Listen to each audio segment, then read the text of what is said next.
صلى عليك الله يا عدناني يا مصطفى يا صافوة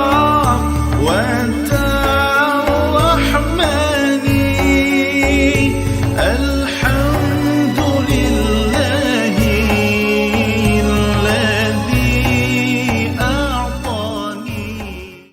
Alhamdulillah, sekarang kita dalam bulan Zulkaidah, satu bulan yang mulia, bulan-bulan yang begini tuan-tuan sekalian. Walau macam mana sekalipun, zaman moden sekalipun, zaman banyak maksiat sekalipun, zaman pancaroba sekalipun, zaman berubah sekalipun, tetap orang-orang saleh masih ada.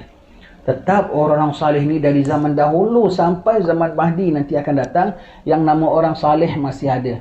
Yang nama orang yang munajat pada Allah Ta'ala masih ada. Yang nama orang bangun malam mohon pada Allah Ta'ala ketika kita masih tidur ada.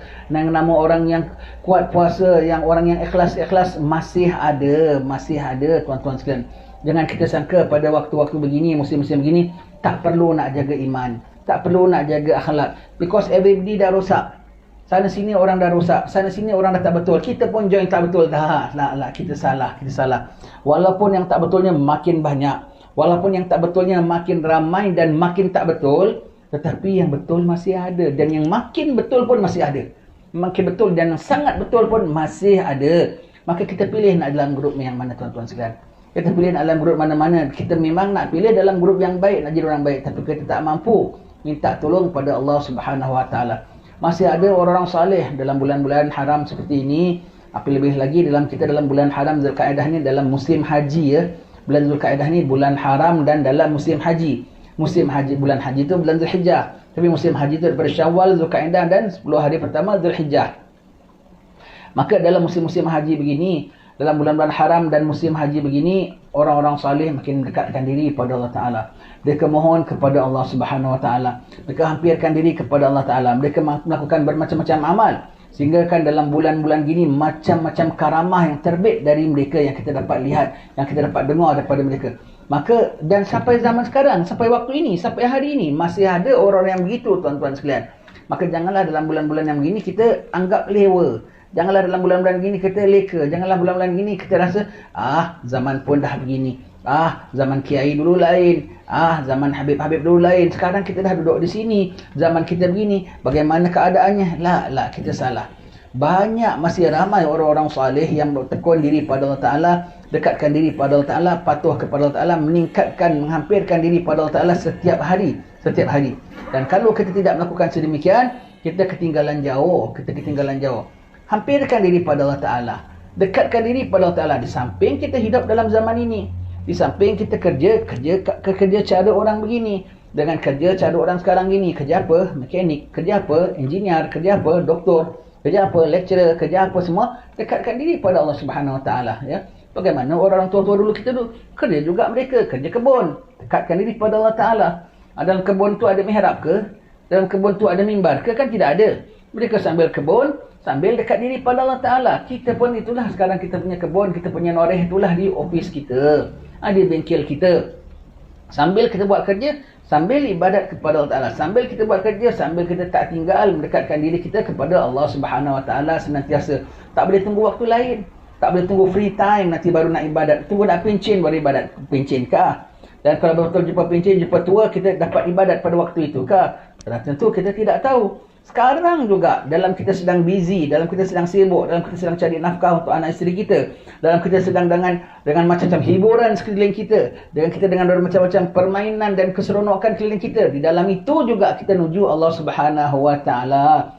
Seperti orang kalau nak ada tuju sesuatu tempat, orang ramai, orang sibuk pun dia apa peduli, dia kuat, dia janji dia sampai destinasi. Betul tak? Begitulah kita. Dalam kehidupan kita nak menuju Allah Ta'ala, bukan kita just sendiri saja, duduk dalam gua ke, duduk dalam mihrab ke, bentang sejadah, doa munajat begini. Dengan kegiatan kita, dengan hal ehwal sekitaran kita, dengan hiburan kita sekalipun. Terambil, tolak, terambil, tolak, terambil, tolak, jatuh, bangun, jatuh, bangun, jatuh, bangun, sambil tepis dan elak, sambil kuat dan kuat dan kuat dan kuat, sambil terjatuh, terlemas, naik balik, tercungap-cungap, naik balik, sampai tuju Allah Subhanahu Wa Taala. Allah boleh bantu, Allah boleh bantu. Kita buat kerja kita, Allah buat kerja dia. Kerja dia menentukan urusan kita sama ada selamat tak selamat. Kerja kita mohon agar dia tentukan kita dapat selamat. Kerja kita usaha biar kita selamat. Dan jangan lupa dalam nak menuju Allah Subhanahu Wa Taala pasti ada jatuhnya. Pasti ada jatuhnya, pasti ada merosotnya, pasti ada kekurangannya, pasti ada ditarik oleh syaitan. Semakin kita nak dekat sama Allah Taala, semakin kita dapat gangguan. Semakin kita dekat Allah Taala, semakin macam-macam. Tak dari dalaman, dari luaran, tidak daripada yang jauh, daripada yang dekat. Akan macam-macam nak tarik kita daripada Allah Subhanahu Wa Taala. Kuatkan hati kita, kuatkan tekad kita, kuatkan tekad kita. Paling kita takut sekali dalam semua ialah apa? Hawa nafsu yang dalam diri kita sendiri. Kemudian kita daripada luaran-luaran yang lainnya semua tu, ya. Maka kita mohon pada Allah Taala, dampingkan diri dengan orang-orang saleh, minta bantuan Allah Subhanahu Wa Taala. Lebih-lebih lagi Allah Taala berikan kita peluang. Kita banyak acara-acara hal-hal ini ialah peluang untuk kita mendampingi orang-orang saleh yang telah meninggal dunia, mencintai mereka. Dengan kita baca manakib mereka, kehidupan mereka, itu menimbulkan kekuatan bagi diri kita tau. Mereka pun manusia juga. Mereka pun tinggal di dunia ini juga. Mereka bukan tinggal di kayangan. Mereka bukan tinggal, bukan punya ibadat, bukan hanya bayangan. Mereka betul-betul orang macam kita. Tapi mereka betul mujahadah. Mereka betul takwa pada Allah Ta'ala. Dan mereka capai kemenangan. Maka setiap acara-acara begini mengingatkan kita pada Allah Ta'ala. Mengingatkan lagi jiwa kita nak menuju Allah Subhanahu Wa Taala. Tengok pengorbanan guru-guru kita, tengok pengorbanan pada alim-alim ulama kita, pada kiai kita, pada habib-habib kita ratusan tahun dahulu. Semuanya itu Allah menimbulkan kekuatan bagi diri kita. Mereka sudah lakukan apa pada zaman mereka dan mereka sudah meninggal dunia. Sekarang kita kena lakukan apa pada zaman kita, tak lama kita pula akan meninggal dunia, ya. Begitulah tuan-tuan sekalian. ساد في المهد